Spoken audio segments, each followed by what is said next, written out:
Hey, what's going on, guys? In today's video, I'm going to be giving you my biggest steals of the 2023 NFL Draft. This is essentially a compilation of all my favorite picks that have happened so far in the 2023 NFL Draft. ESPN ranked Jalen Carter their 6th overall prospect in this draft class.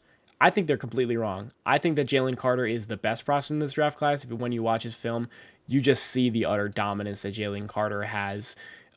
He has a crazy bag as a bigger defensive tackle. He's got a really good swim, a really good bull rush. He can play from the 1 to the 3 to even though as wide as the 5 tech. He's got that versatility. He's phenomenal against the run.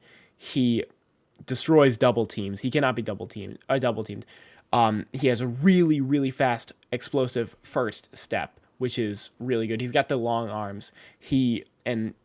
We've seen a lot of top-tier interior pass rushers nowadays. You got Javon Hargrave, Quinnen Williams, Chris Jones, Jeffrey Simmons. They're becoming a lot more valuable because they can rush the passer and they can defend the run. Jalen Carter, my number 1 prospect in this draft class, I think he is a potential all-pro. His player comp is Fletcher Cox. For me, my player comp is Quinnen Williams. The one problem that only occurred with him was that he wasn't on the field as much as I probably wanted him to, due to Georgia's rotational scheme and his stamina. Sometimes he was visibly gassed on film, but he had to fall. The character concerns, pulled over for going 100 miles per hour. He was arrested for the involvement in speed racing that involved the death of his teammate, Devin Wilcock, defensive tackle from Georgia, and one of the trainers.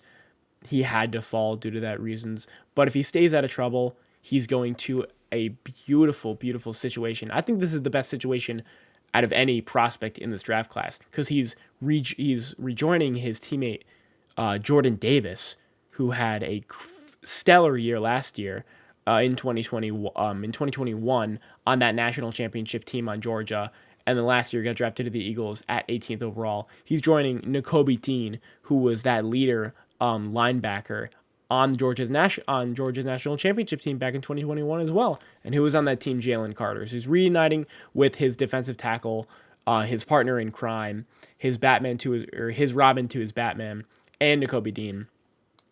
And he's also joining a phenomenal defensive unit for Philadelphia. I think he plays right away.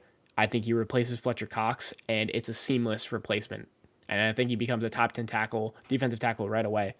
I did not see this happening at all. Christian Gonzalez goes 17 to the New England Patriots.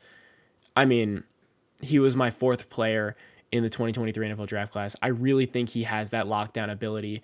He's a perfect mix of size and speed. He's 6'1", 197 with a 9.95 RAS, who ran a 4.38, who has those fluid hips, who has all the recovery ability, who was locked down at Oregon last year, who had four interceptions. He's versatile. He can play the slot. He can play the outside. He can play the boundary. He can match up against different types of receivers. He can even play in press. He can play off. I think he definitely flashes that lockdown ability that a lot of cornerbacks have. Like, I had compared him to Aqib Talib. They compared him to A.J. Terrell, which I can agree with. The only problem that I had with him was he was slightly inconsistent, but I have no idea, or slightly inconsistent with his hands and his tracking ability, but I have no idea why he fell so far in this draft. And I mean, I had Jalen Carter as my number 1. He fell 9 picks. I had Christian Gonzalez as my 4th overall player, and he fell to 17. That's 13 picks of the difference. And he's going to a perfect system with Bill Belichick, who they create a lot of good cornerbacks there. And it's a really good defensive system for him, and I think he works out there. And I was pretty mad that this happened as a Jets fan, that Christian Gonzalez went to the Patriots. But I think that this was not only the steal of the draft, but the best pick in the draft, outside of Jalen Carter and outside of Zay Flowers and Will Anderson. Yeah, that's why he's at number 1. All right, so to start off this list, I'm going to have Joey Porter Jr. I really like this pick for the Steelers. They needed cornerback, and this is also a really good player and a good fit at the position. They lost Cam Sutton over the offseason. He signed with the Lions 3 years, $33 million, and I thought Joey Porter Jr. was a really good prospect. Overall, a really good man, a cornerback, good press cornerback. He has really good length with an 82-inch wingspan. He plays in the receiver's hips, but obviously he is still inconsistent in zone coverage, and he's not the fastest cornerback, but he's big. He's 6'2", like around 200 pounds. He ran a 4.47 at the combine, and then also really good man cornerback. And then for the Steelers, you're able to get a guy who I valued in the top 10. I had him as my eighth player in this draft class, and you get him at 32. Now, technically, it is a first-round pick. It was the first pick in the second round, the 32nd pick due to Miami having to forfeit their first-round pick due to tampering or tanking. But cornerbacks really fell hard in this draft class, and the Steelers got a really good guy who I thought they could even get at 17. But they're able to get him at 32. Really good selection for the Steelers. They got a really good cornerback in Joey Porter Jr. Speaking of another secondary player that fell in the draft, I'm going to have Brian Branch coming in here as an A+ for my draft grade. Look, Brian Branch is another phenomenal safety. Immediately, I'll think he'll go into the slot for Detroit. He's a tackle machine. He only had 4 missed tackles in 104 total tackles in his 3 years at Alabama. However, the reason why he slipped was definitely due to the combine, and also safeties didn't perform well at the overall. I didn't think this was a good safety class at all. It was my weakest in the class. However, Brian Branch is that Swiss Army knife. He can play in the box. He can play in the slot. Even though I wouldn't have him as my deep half safety, I like him as a strong safety. And Detroit doesn't really need the free safety. They already have Kelvin Joseph, who is that free safety type in the deep half. So now they have Brian Branch to lock up that box spot. And I had him as a first-round grade. He was also another top 20 guy. He was my 14th overall player, and you get him at 45. And you get him in the 14th overall pick in the second round, which is really good value for a guy that I think is a very good player. And great pick for the Lions. Speaking about a top 10 player that I did not know would fall this far, I have Cedric Torrence coming in as an A+ for my draft grade. I had Torrence as my 10th highest rated player in my top 50 for the 2023 NFL class. He's got the NFL size at 6'5", 330 pounds. He's got really, really phenomenal run blocking. He is the best interior offensive lineman in this class, hands down, in my opinion. He has those strong hands where he's just going to move defensive linemen out of the way and create holes and gaps. He's solid in the pass game, although sometimes he can be beaten by quicker edge rush or by quicker defensive linemen that have really good agility. However, I think that his run blocking upside, and plus he went to a team that really, really needed offensive guard help with the Buffalo Bills. I had Cedric Torrence even going to the Buffalo Bills in one of my mock drafts. So I really like this pick. I think Cedric Torrence not only was he my highest rated interior offensive lineman in this class, but he went to a team that really needed that and filled one of their biggest holes. So I'm definitely giving this an A+. This may come as a shock for some of you, but I have Cedric Tillman as one of the best picks from the draft last night, and especially in the third round. I think Cedric Tillman was a top 10 receiver in this class. I had him around 7 to 8. I think he is a better version of Quentin Johnson, of what Quentin Johnson can actually offer. He's 6'3", 213 pounds. He had his breakout season last year, was injured this year. That's why he was outperformed by Jalen Hyatt, only had 400 yards. However, he has phenomenal hands. He has really good athleticism. He's really good after the catch. And he's just got that jump ball skills that guys like Quentin Johnson do not have. And then for the Cleveland Browns, you can pair him up with Donovan Peoples-Jones. You can pair him up with Elijah Moore, who's going to be in the slot, and then Amari Cooper, who's going to be at the Y. You can put Cedric Tillman on that X, and you have Deshaun Watson just throw that ball up to him. I think that Cedric Tillman, who was an arguable top 50 guy for me, was a very good pick in the third round, and you got really good value for him as well. As some receivers that I definitely didn't think were better than him went above him. Even his teammate like Jalen Hyatt, who I thought Cedric Tillman was. And then this is an incredibly easy pick. Darnell Washington getting drafted 93rd in the third round. I don't know exactly why he fell so far. He reminds me a ton of Mercedes Lewis, which is basically a 6th offensive lineman who is an absolute red zone threat and a reliable target. Apparently he fell due to a medical. However, Darnell Washington, this guy is 6'7", 260 pounds. He's essentially a sixth offensive lineman. He is really good technically as a tight end blocking. He's the best run blocking tight end because he's the biggest. He can also pass block a little bit. And then at the red zone, obviously, he's a humongous tight end at 6'7", 264. He's going to be bigger than any defender you really put on him, other than a defensive lineman, which he is going to cook in the red zone. And then you bring him to the Steelers. They already do have Pat Freiermuth, but I think that Pat Freiermuth is way more of a receiver for Kenny Pickett than Darnell Washington would be in that traditional tight end role of the blocking and then the red zone threat.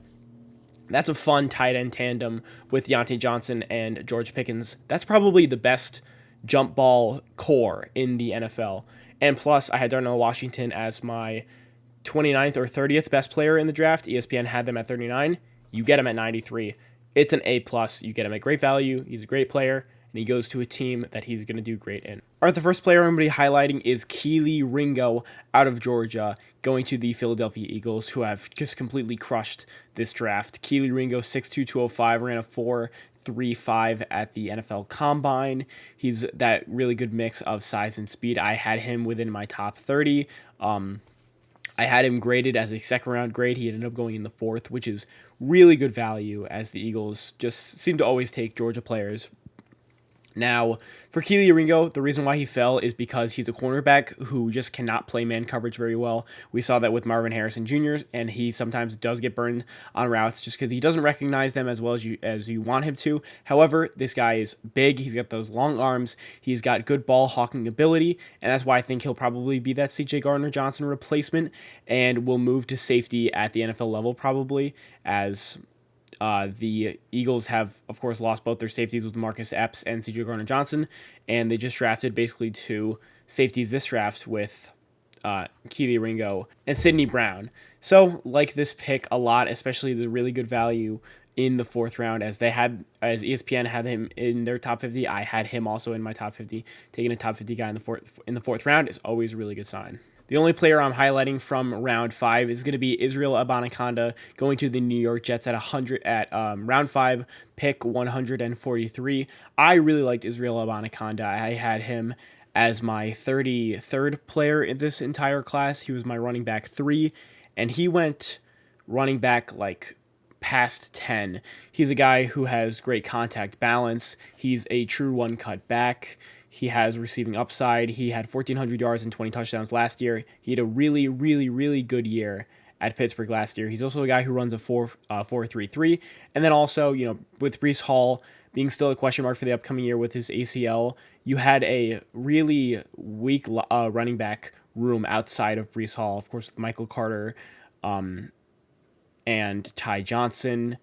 And, Israel Abanikanda is probably going to step in there and be that speed back and be the interchangeable back that you have with Breece Hall. Breece Hall is, of course, a 3-down back, but now you have Israel Abanikanda, who is going to be that speed presence, of course, at 4.33. And then when you sub Breece Hall out, you're not losing any value, and you're going to get Israel Abanikanda. As somebody who I also had in my top 50 and in my third running back, you're getting him in the 5th round. That's really, really good value.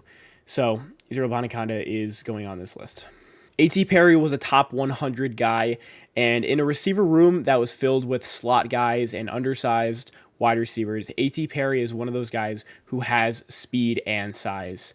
He reminds me of like a budget DK Metcalf, to where he's 6'3", around 200 pounds. He ran in the 4.3s, a 4.38. He's got good hands, and he has the build to win 50-50 balls downfield. He is a really good deep threat that I think will work out in the NFL, going to that Saints room that has Chris Olave and now has A.T. Perry. However, obviously, the thing about A.T. Perry is that he doesn't play as big as he should. He's 198 pounds, but 6'3", around 200 pounds. You've got to be better dealing with contact. He wasn't the best dealing with contact at Wake Forest. And then also the other problem was that he took too many choppy little steps at the line of scrimmage, and then receivers would just jam him.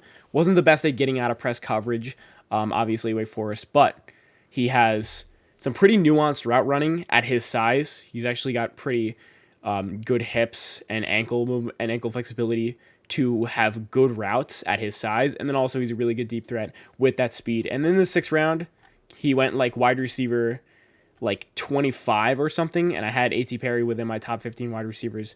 Really like this pick for the Saints. Andrew Vorhees was massively underrated, I think, in the draft process this year. Ranked 229 on ESPN's big board, which I think is completely wrong. Andrew Vorhees, really, really good run blocker. That is coming from USC, obviously. You could see the tape with Caleb Williams when he was defending him. But the main problem with Andrew Vorhees is he is coming off of a massive ACL tear, which is probably going to sideline him for a lot of the 2023 NFL season. However, he's going to the Ravens, who definitely needed more run blocking presence in the interior. And I like his punch at the offensive line. I like his run blocking ability. He can flip the sides as well, but that ACL is definitely why he went so late. I had a 3rd round grade on him. Going in the 7th round is good value, especially for a team that needed more run blocking presence in the interior. But let me know some of your favorite picks in the draft. Let me know some of your favorite steals. Let me know what your team has done. Make sure you go like, comment, and subscribe, and I'll see you in the next one.